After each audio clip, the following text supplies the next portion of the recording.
Okay.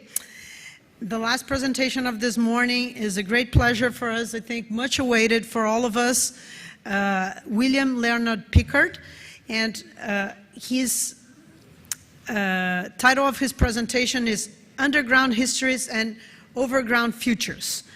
So check out his bio. Alleged to have produced 90% of the world's LSD, William Leonard Pickard is a former drug policy fellow at the Kennedy School of Government at Harvard, research associate in neurobiology at Harvard Medical School, and deputy director of the Drug Policy Analysis Program at UCLA.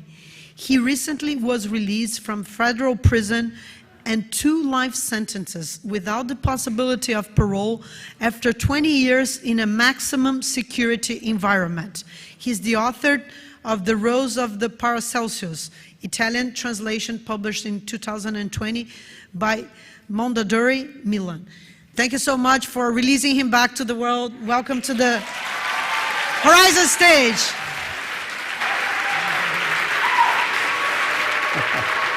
Thank you, Pia.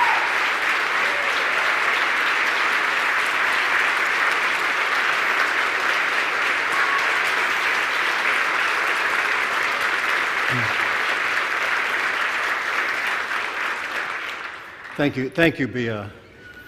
Lovely to see you this morning. As Bia mentioned, it's only a year ago that I was one of the few people to survive 2 life sentences without parole in the federal system in maximum environments. So I come to you this morning in humility and grace, to see your shining, gifted faces and your courageous vision of the future. And I honor that greatly, and I bow to you in that.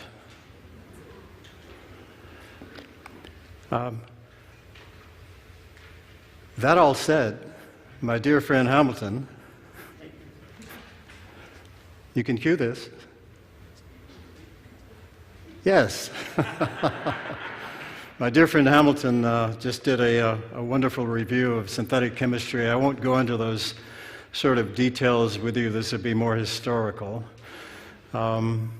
This photograph was taken on 46th Street, after which Hamilton and I walked north with great enjoyment, discussing chemistry and history, and got so engrossed we walked all the way to, we're going to 59th. We walked all the way to 70th Street.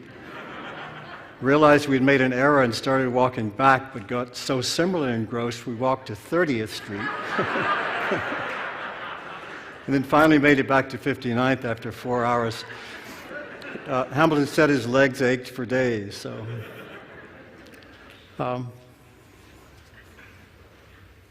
Yes.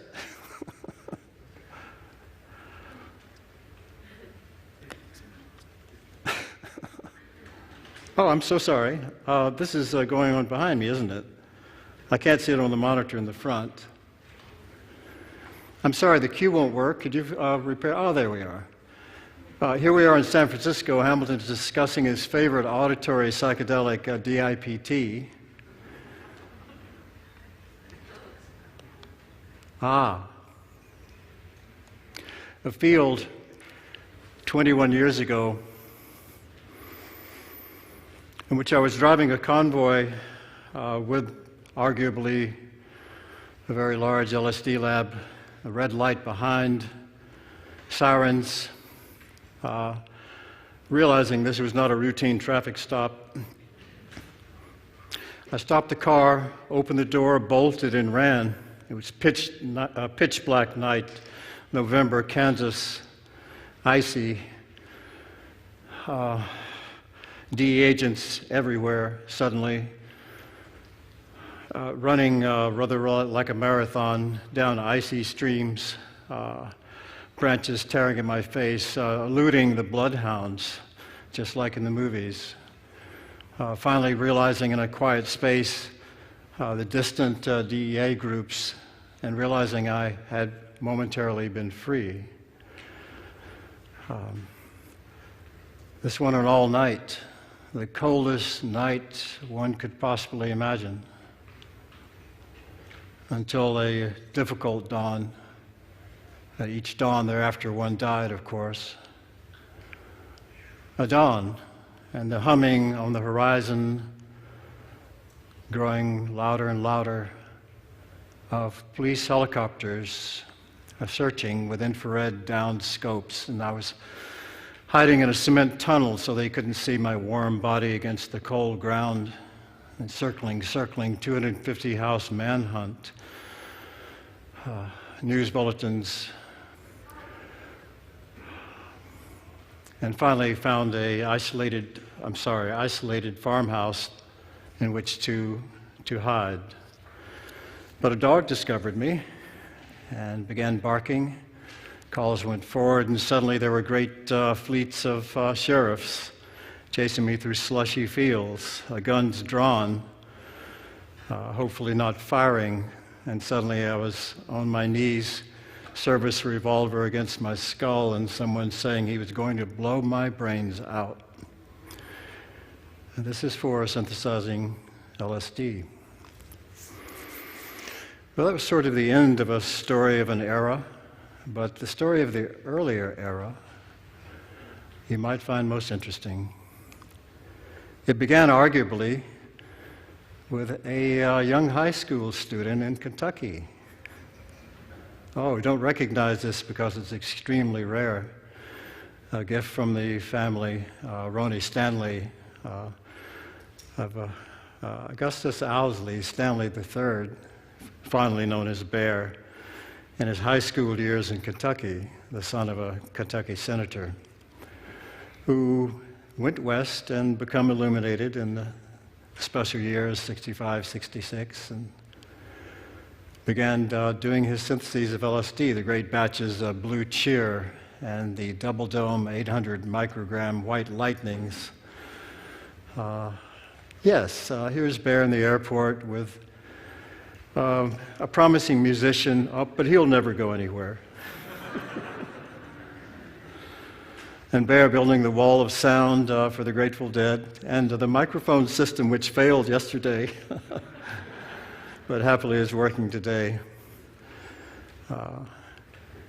Dear Bear passed away in Australia just a few years ago. His car slid off the road in Queensland, Australia, where he had lived since his arrest, and 2 years at Terminal Island in '72.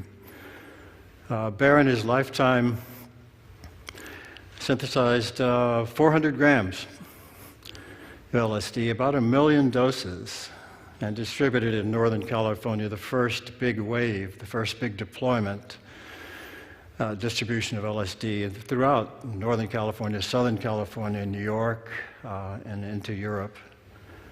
And he is remembered most fondly.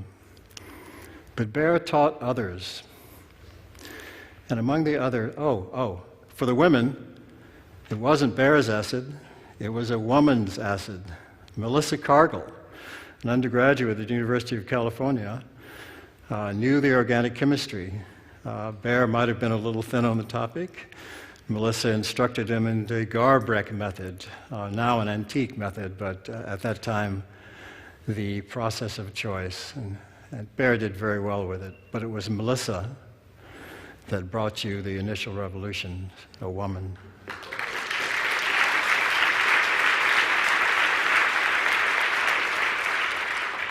And Bear taught the formidable Nikki Sand, a college student at Brooklyn, and anthropology. Nikki paired up with Tim Scully, of course, to produce Orange Sunshine, Orange Barrels, 243 micrograms of LSD, quite a potent dose in those days. But we learned later to put those out at, rather they learned later to put those out at about 80 micrograms. And Nikki in his later years, with a great film made by Cosmo Fielding Mullen, now CEO Beckley Sci-Tech, fond recollection of Nikki, who passed away just a few years ago after the Oakland MAPS conference, in which he said he was ready to shed his body that it was time. And so we honor Nikki's memory. With Nikki and Tim Scully, still a good friend who wrote every week of the 20 years I was away, sent every document the government produced to me. A dear friend still living in Mendocino County, there with Nikki. This might be a blotter, it certainly should be. Vale et atque, hail and farewell, Nick Sand.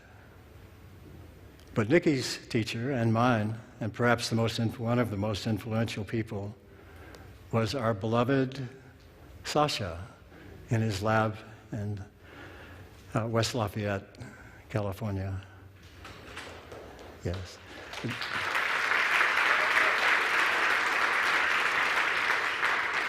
I'd followed Sasha's work for 20 years, since I was 20 at Mallinckrodt Labs at Harvard, and finally had the courage to meet him and became a good friend in his lab many, many times. And I recall with Sasha and Anne, sometimes on Christmas, a group of people in their kitchen, which Anne could never keep straight, the faces of them, the faces of those attending Sasha as he gesticulated and talked about chemistry and love, were like the faces of poor children around a Christmas tree, their first Christmas tree.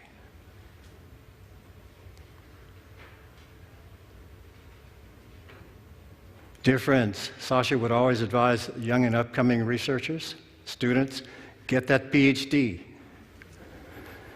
And so many did. He was probably easily the most courageous individual of his era. And Alex's picture of them both, in great honor. At the same time of attending Sasha and Anne,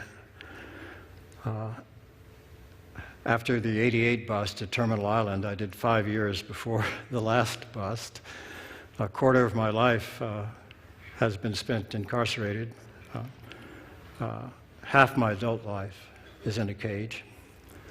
I began the practice of meditating in Buddhism, and entered Zen Center as a monk, facing the wall, practicing at long hours of sitting practice. Came in very handy in prison while the sirens were going on and flashbang grenades were going off and people were stabbing each other in endless beatings. This sort of practice was helped one survive. From the monastery, most unusually, I found myself being accepted into the Kennedy School of Government at Harvard. So I went from prison, the first seizure, to several years of quiet meditation, to suddenly being in this environment in which one was discussing nuclear carrier escorts and how to redirect missiles through windows in the Waziristan, and also how to feed the children of India milk in the floodplains, and how to take care of refugee camps, the conservatives versus the liberals at the Kennedy School. Extraordinary classes, 600 students, half from all over the world. A few Russian spies even that were uncovered, planted as students, and then later uncovered upon their graduation. They were deep adherents of the alumni community at that time, of course feeding information back to the Russians. The Kennedy School at night was often brightly lit, somewhat like CIA in Langley during world events. Everyone up late eating pizza. No shortage of CIA people at K School.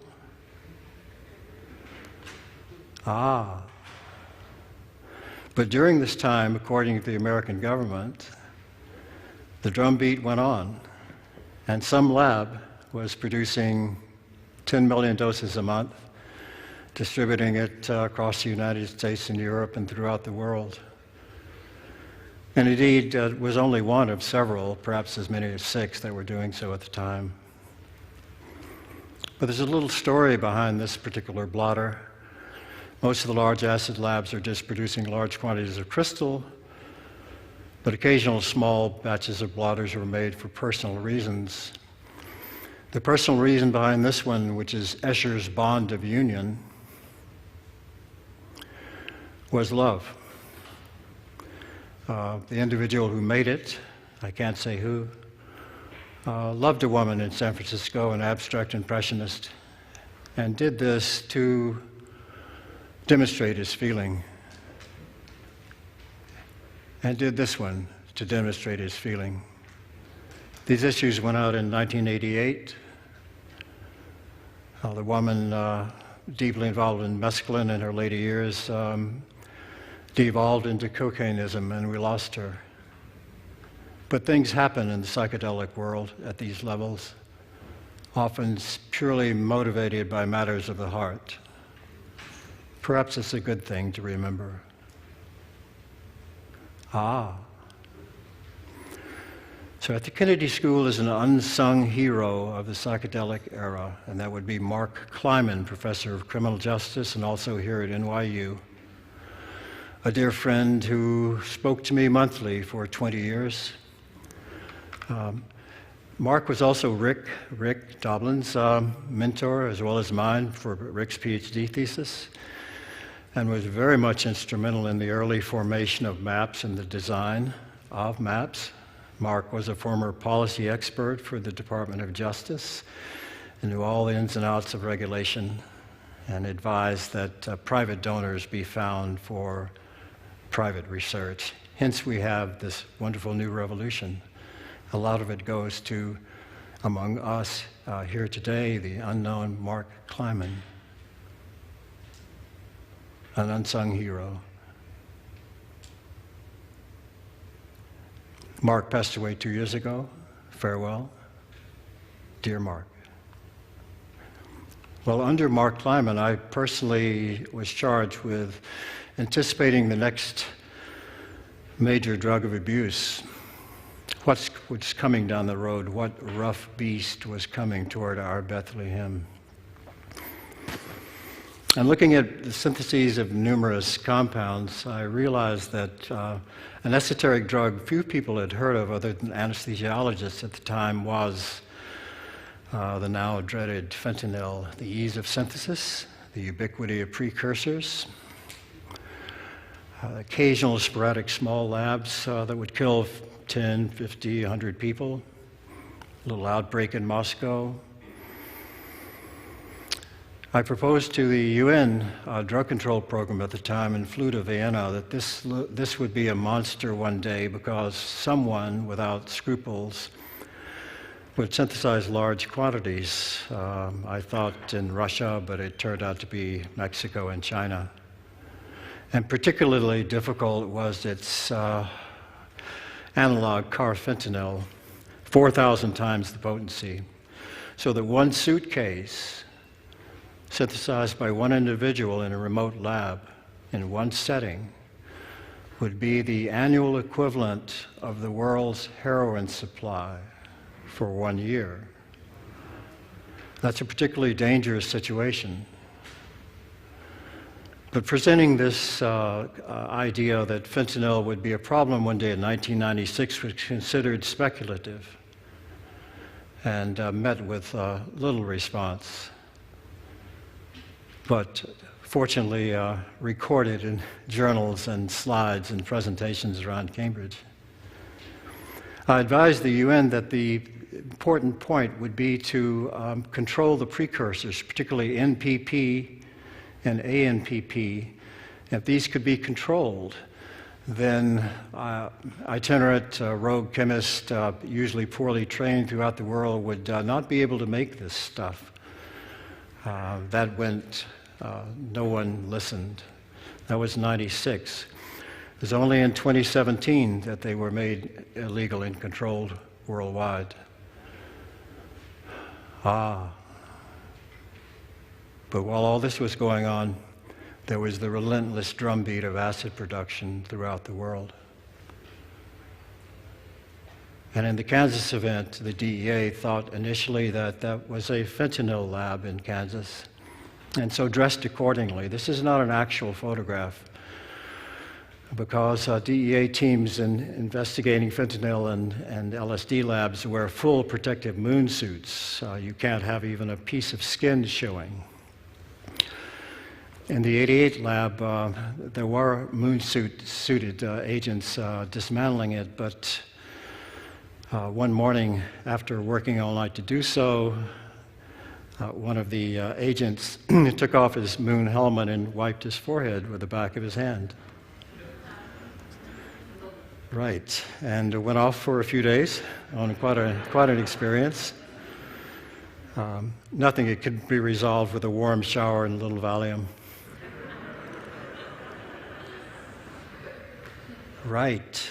So after the gun pointed at the back of my head, summarily after 2 years of incarceration, the federal courtroom, the longest trial in Kansas history, 56 days, off mornings in leg chains, waist chains, a grueling situation. With a obdurate, very conservative jury, we found out later that the jury foreman was actually a law school classmate of the prosecutor, but never told us he was an attorney. We thought he was a bank examiner. Nevertheless, thoroughly convicted, 2 life sentences without parole, farewell to newborn children, to wife, to loved ones, to career, to freedom, to dignity, to the human contact, to touch. One notices when one isn't touched for a few weeks, the loss of what feels like an electrical charge in one's body. One becomes cold and isolated. And only human touch can bring that back. But even that was gone. I began to dress like this. Those cuffs can be very cold and hard and painful. And just so you can't hit anybody with his hands surrounded by multiple guards, they're cuffed to your waist. This is a leather belt, but the waist chains are usually chains. So there's a great clinking and clanking as one walks. And it's not just wrist against waist chains. There's chains for ankles that bring your legs close together. So one can only walk like this, just clanking. 2 guards holding you, escorting you. And that leads you to long tunnels of razor wire going into federal penitentiaries, never to return again. And as I walked through this razor wire, I thought, I'm in real trouble. Because the yard had not a blade of grass, not a tree, not a stream, not a river, no cats, no dogs, no children. There was a little laughter, but not a lot. A 30-foot wall, so you can't see anything. You can't see the sunsets or the sunrises. You could see the moon occasionally, but no stars because the searchlights were so bright. Home. Cozy. That's a very broad window. The window I remember is only 2 bars wide. Notes the stainless steel toilet. Very noisy, but effective. These folks don't read. There's only 2 books on the shelf to the right. Or right, there's only clothing on the desk. But one could be in this space for months and months. Food put through a cuff port in the door. And that's how one lived. Meaningless, no job, no occupation, no hope, no direction. Escorted occasionally to showers during lockdowns, 15 minutes in the shower. I swore I would never eat an orange again. A chow hall. This is a staged picture. I can tell you why, because it's integrated. Even though prisons are integrated, the races, for safety and because of belonging to various gangs, tend to self-segregate racially. So you'll have whites here, blacks here, Hispanics here, and Native Americans here. Everyone's very friendly, no problem at all, many friends in multiple races. But in the chow hall, people self-segregate because if a fight breaks out, one goes with one's racial group. Often I had been sitting at tables and became so inured to violence that sitting right next to me, two men began fighting. You could hear the slug of fist against body down on the floor like this. And I'm simply eating. And became so inured to violence after 15 or so years that I didn't stand up, shock, walk away. You can't break it up. It simply continued until guards broke it up. It was more of an annoyance than a shock. And that's how one became inured and immune to the sense of violence. Killings were common. I saw a young man about to be released in a week, stabbed to death, 35 years old, over $300 worth of tobacco. Another young black man kicked to death by a gang against a fence. You could see his jaw come off. Blood trails along the street from people being stabbed and bleeding. Great stars on the walls from people sharpening homemade knives against the cement. And what helped throughout all this was Mark Lyman would allow me to review his manuscripts. This is for Princeton Press, a drug policy book, and so I would look for typos and any suggestions I could make technically, and that helped quite a bit. But then I was surrounded by the very people Mark was describing, and the incarceration Mark was describing, and so I felt like something of a spy from the K school, looking at the very topics we were writing about. Good morning. Every morning. But I tried to keep abreast of advances in science and medicine. We were not allowed any books on chemistry. So one only heard through the occasional email, a small email terminal of any advances quietly spoken about. And among the advances, or rather the regression that I noticed, was this little beast. N-bomb, invented at the Free University of Berlin, a derivative of Sasha's 2CB, a killer drug like fentanyl, perhaps not as lethal, substituted for LSD because it's 20 micrograms, 80 micrograms effective. The boys would have loved it. The drug of choice in prison yards was, of course, heroin, and now fentanyl. We expect to see a little more lethality. Why ants?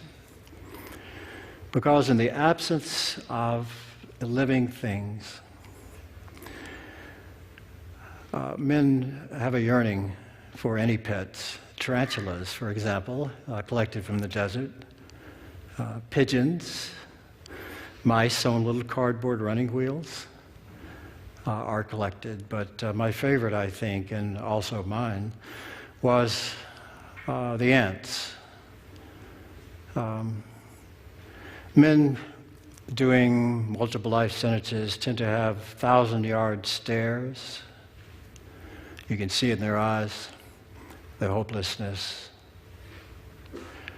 And so they looked for little life forms. And in my yard, they looked for one ant colony.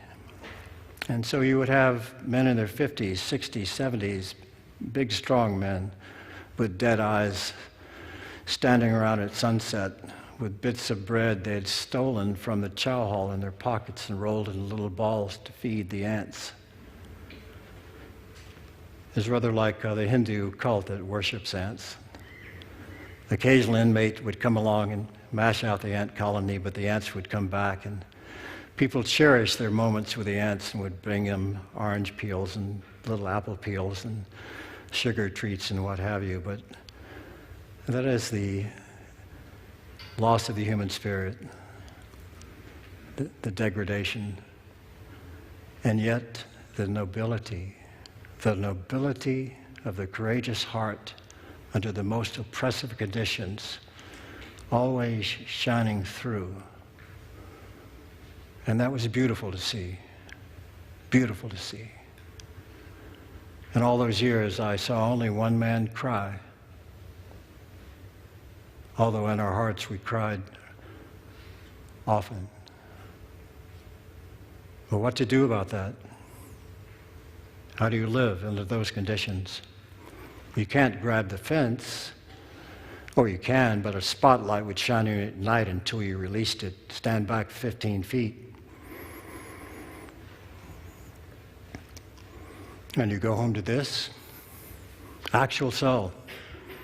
This is what I looked at. That light, that toilet, that bed. Doing yoga and meditation endlessly and reading the great works, mostly English literature, the 19th century. So one would look up at the killings and the blood. One would look down into the books and be in 19th century England. Horses and carriages and manners. And so I became a devoted reader and began to write a few lines. And produced this work, 670 pages, of a description of a LSD trafficking group worldwide and their lifestyles and ways of living and values. And dear Nishay, David O became quite a good friend. Nishay is here, and discussed the rose rather carefully and lovingly. The rising star, and very articulate in our community. But while watching one of the 7 televisions that hang from the ceiling and never stopped in a hiatus from reading, I saw this picture.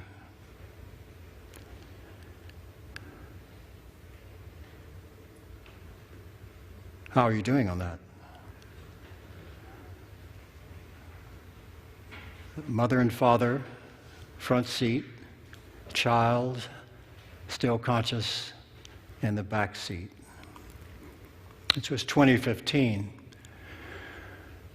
And fentanyl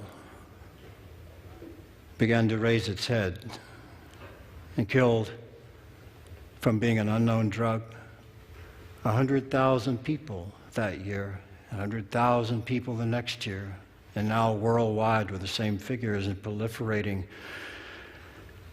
And there's very little we can do about it. The precursor's controlled, but 30 new syntheses have popped up, and there's, frankly, I don't see any way to curtail it. It's rather frightening. But I remembered the work in Cambridge, and so did a few friends at RAND Corporation, the think tank in Santa Monica. The origins of thermonuclear detente and thinking of mutually assured destruction, the early RAND work at its headquarters in Santa Monica. RAND became charged, their drug policy section became charged with how do we address this fentanyl problem, and wrote the definitive work on fentanyl, in which chapter 3 was based on the predictions in Cambridge in '96.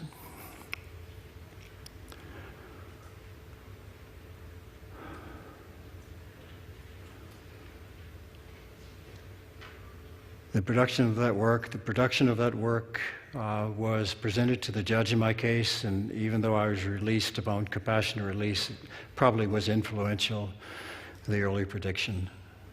But even more influential were a few friends. Carlo Rovelli, the great theoretical physicist, the founder of modern quantum theory, became a reader of the Rose and became a friend and wrote a letter to the judge. And so did our own beloved Julie Holland.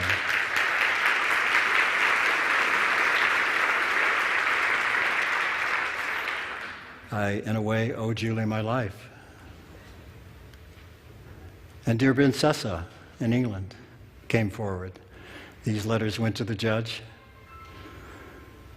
and I was released. Brother David Steindl-Rost read from the Rose at 96 from a priory in Salzburg, and was instrumental as well.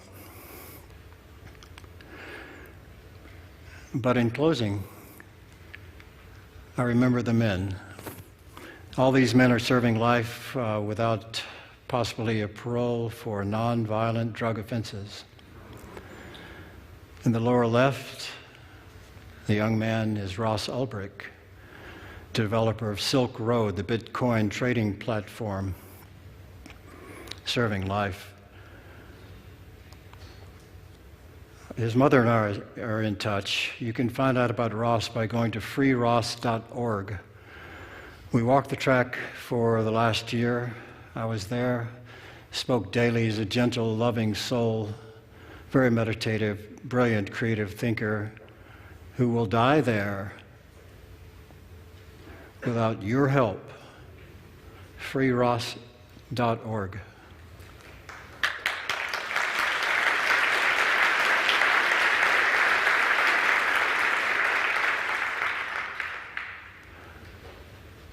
I'm going to fast forward through a few things because I'd like to read you a little story.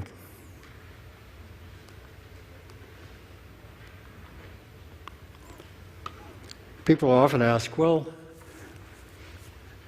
what happens if you take 5 doses, 10 doses, 12 doses of, say, a non-lethal psychedelic? What do you see? Is there some ultimate revelation? And to answer that question, I'll read a small section from the Rose of a massive, undoubtedly the largest human exposure ever encountered in a remote lab in northern Italy one night.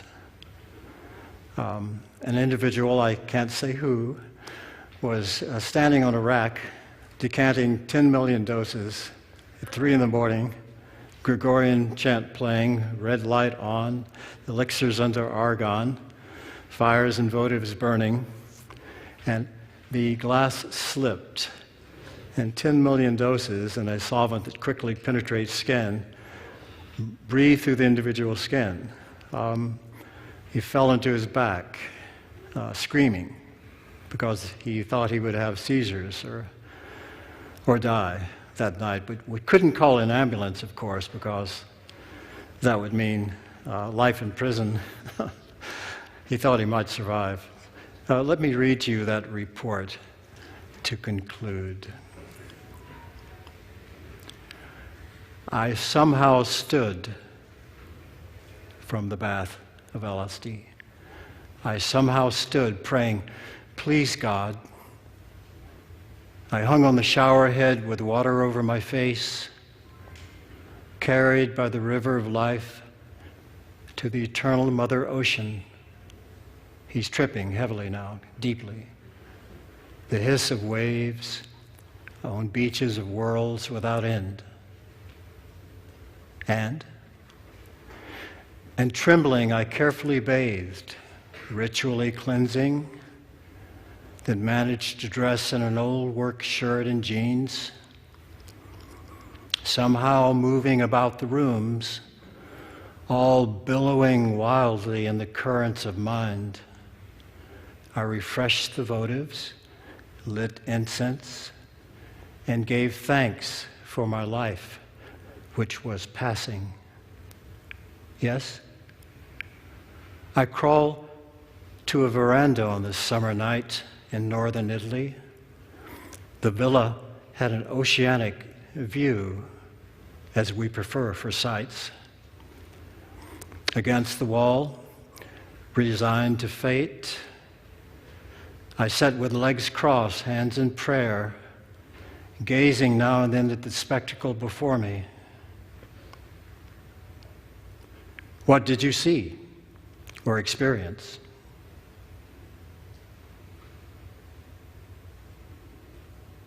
I saw the constant creation of the most perfect world imaginable by the mind of God. The luminous air of delicious gases like the perfume of lovers and goddesses. The rich earths made of gems. The fecund ground of being. I saw the union of all dualities. Souls of heaven, galaxies of consciousness, and all life as mythic and sublime. How long did this last? Oh, it never went away. Even now I can see it, if I wish. You mean the effects were permanent? No. I mean the greatest gift is the natural mind, that which cannot be created or destroyed by any drug. But how can you see what you've described if not for the overdose? I saw the world as it truly is. God, or the ultimate consciousness, would not be so cruel as to make such glory dependent upon a substance. Put another way, nothing happened that night. Nothing happened. I was exposed to 10 million doses in seconds, the only human to witness or survive such an exposure. Beyond the initial changes, there was no effect whatsoever after the first few moments on the veranda and the whirlwind of the unknown. The night became crystal clear. I could hear night birds stirring and little freshets of cool wind. All was perfect, beautiful. The moon went bronze to white. As it rose, its rays dispersing through the thick forest. No patterning. The world was vast and still. The exposure was so extreme it had no effect.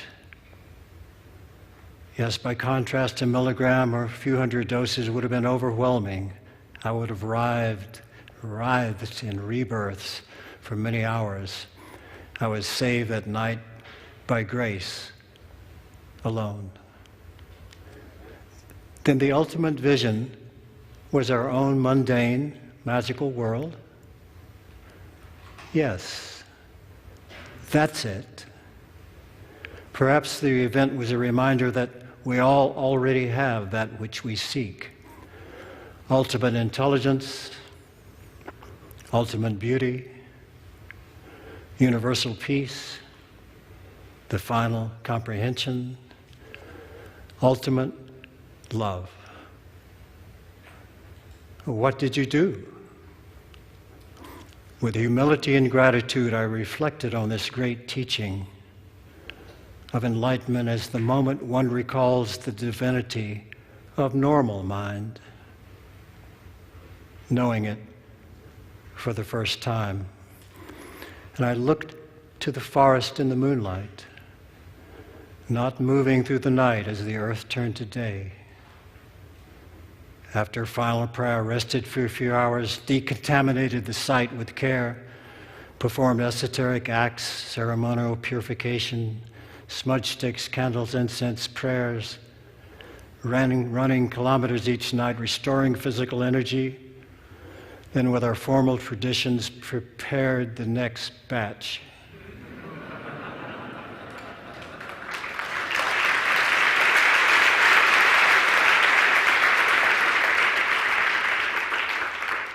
At this, he became quiet.